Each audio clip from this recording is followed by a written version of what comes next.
If there's one thing that I could tell a new mother or a mother to be, it would be to prepare properly for your postpartum. I am a mum of 5, and if I had only known what I am about to share with you when I had each of my children, I really feel that my health would have been in such a different situation. Hi, I'm Tara from Postpartum Nurturing, and thank you for joining me today. So, when we become pregnant, it's for most of us such a joyful time, and we get so excited about the things for baby and maybe our maternity clothes, but all the little things and bits and pieces for baby, and the focus is really created around the baby. Like a baby shower is created all around bringing a gift for the baby. And where we have fallen down is understanding and honoring the time from birth and beyond. And when we're not prepared, when we don't know what we don't know, we find ourselves mostly in overwhelm, struggling to feed ourselves nourishing foods, and just scattered and all over the place. We might even find ourselves challenged with breastfeeding and we don't know who to turn to, or we're getting advice thrown at us from all different people and just gets really confusing. We lose touch with our own intuition.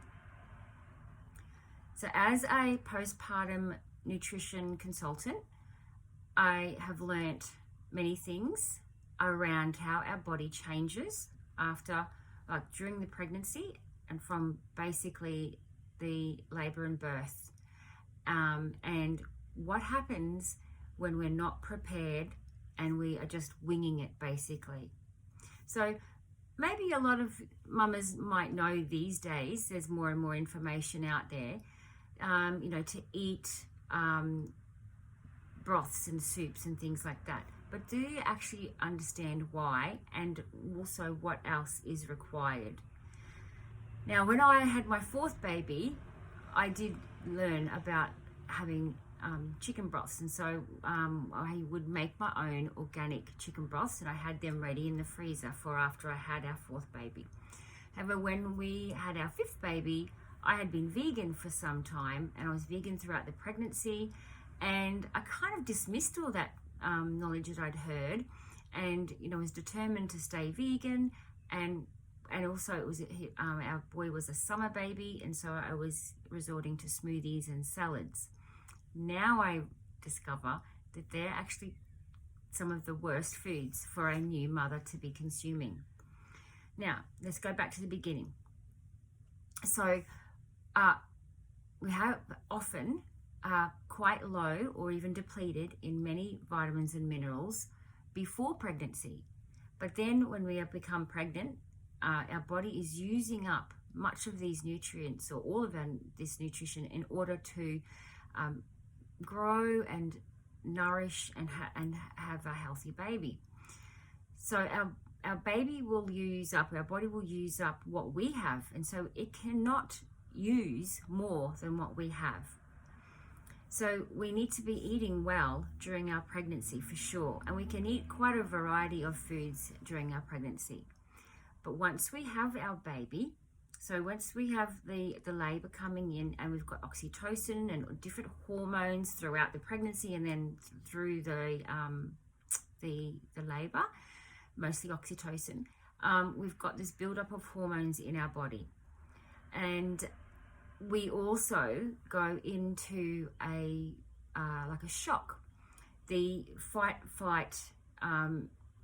the nervous system is activated.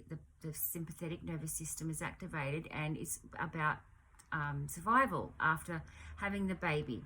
You might find yourself shaking, or maybe you've experienced shaking. That is the body's normal response to like a high impact sort of like shock. and it's like a deer who might be running from a lion. You'll see them sort of quivering and shaking afterwards after they've escaped, and this is this is the body getting rid of that shock. So what's affected is the digestive system. So because the body is then wanting to heal and recover and stop bleeding and start producing breast milk, and it's about the survival of you and your baby, the digestive system actually changes. And what happens is, like with anything, if you've ever had a fright or something, or been upset, your appetite goes away. So it's not necessarily affecting your appetite. We can find ourselves quite hungry once we've had a baby and we're breastfeeding, or nurturing this little baby, and but the digestive enzymes have reduced significantly, and therefore what we're consuming may not be getting absorbed. The nutritional value of the foods may not be getting absorbed. That then sits in the stomach and then can rot and then cause problems down the track, and it's often like inflammation and bloating and gas and things like that. So we want to be able to have warm, easy to digest meals and make them quite protein and fat rich. Now, don't be worried about it making you put on extra weight, because the body will actually use these fats and proteins in order to create healthy hormones, and also for cell regeneration and all the repair that needs to go on. Like, you've got a big wound in your on the uterus wall from where the placenta was attached. So we don't see this wound, and so we don't see it that way. We don't think of it that way. But there's a lot of healing that needs to be done, and that's not even talking about if you've had cesarean or any other complications and medical interventions. Your body is needing lots of recovery, nurturing, and really nutrient-rich foods.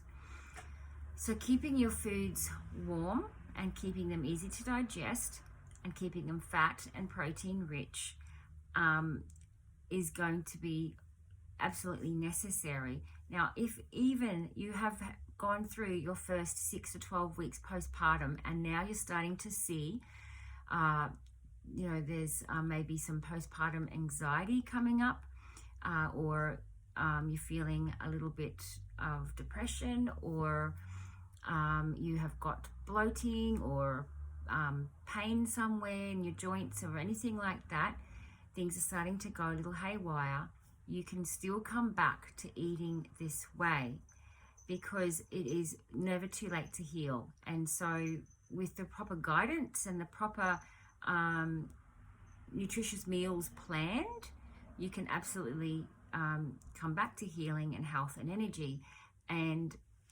understanding how your body is. So with that,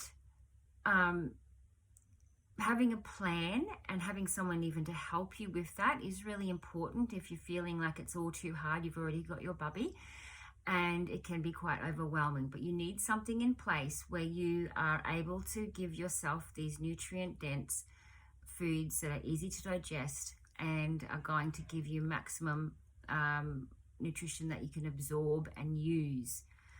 And this is why depletion sets in, because often mum will just be sort of so hungry and you end up snacking on not quite nutritious foods, or you're having really heavy, hard to digest foods, like maybe someone makes you a lasagna and then someone else makes you like, a creamy rich potato bake, or maybe like whatever it could be, like pastries, or snack foods like muffins, and even if they are sort of leaning towards the healthier side, if you're eating them with lower digestive enzymes, they're going to not be digested very well, and then that will over time cause problems.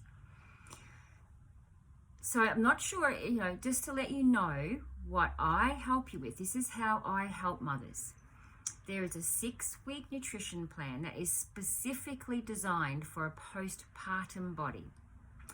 and it has everything that you need in order to eat the most nutrient dense meals and snacks and herbal teas for 6 weeks for breakfast, lunch and dinner. There's even a shopping list, and there's snack ideas, and we will go through this guide together and make sure that it is the foods that you are aligning with, or that are going to make you feel good. It is a complete plan, and it has helped hundreds and hundreds of women come back to health and healing, even if they're 2 and 3 years and beyond postpartum. Myself, I was 9-10 years postpartum when doing this plan, and it makes a world of difference. I was having the reflux for many years. I had like gallbladder attacks twice, which when I had ultrasounds on the gallbladder, there was nothing there, but yet these unexplained attacks and just like the problem with the gallbladder getting like pain in the shoulder, and just all these little signs, bloating and gas as well. And so when we are using food as medicine and we're bringing the nutrition back into the body after such a huge journey of pregnancy and birth, and then mothering and breastfeeding, and even if you're not breastfeeding, like just being on 24/7 for your little one is full on. So it's the nutritional component, and there's other areas to look at too. There could be some birth trauma or childhood trauma that needs addressing. We work with your healthcare provider as well, if need be, especially if you've got something, it's like a severe postpartum depression or something like that. But this is foundational for your health and well-being. So please reach out. Don't leave it go any longer. I've had mums reach out to me and have said that they've got, this going on, or they've, I've got skin itches and just different things that they hadn't happened before, and they aren't investing in themselves. Mama, if you don't invest in yourself, you don't invest in your health, how are you going to be able to care for your family and your baby properly? You've got to look after yourself. We've got to stop being the martyr and also putting everyone else first, because if we're not actually caring for ourselves, then we are going to have a very challenging time being the mum that we want to be. We're going to have a very difficult time being available for our family, for our partner, and for ourselves in the way that we want to, and be enjoying life with them and for ourselves. So if you haven't already, also download the free guide. I've got it here, the Mama's Guide to Postpartum Wellness as a starting point. This is just your starting point, and please go through that and reach out if you've got any questions, and if you want to know more about how I can help you with this postpartum nutrition plan. It is also about gathering your tribe, getting the people in that you need support with, breastfeeding support as well. There's just so much more, but you need to make the start. So start with getting the free guide, going through that, and then reach out for a free consult with me, and let's get you on track with your health and well-being so you can show up and be the mum that you want to be. Okay, many blessings, Mama. I'll talk to you soon.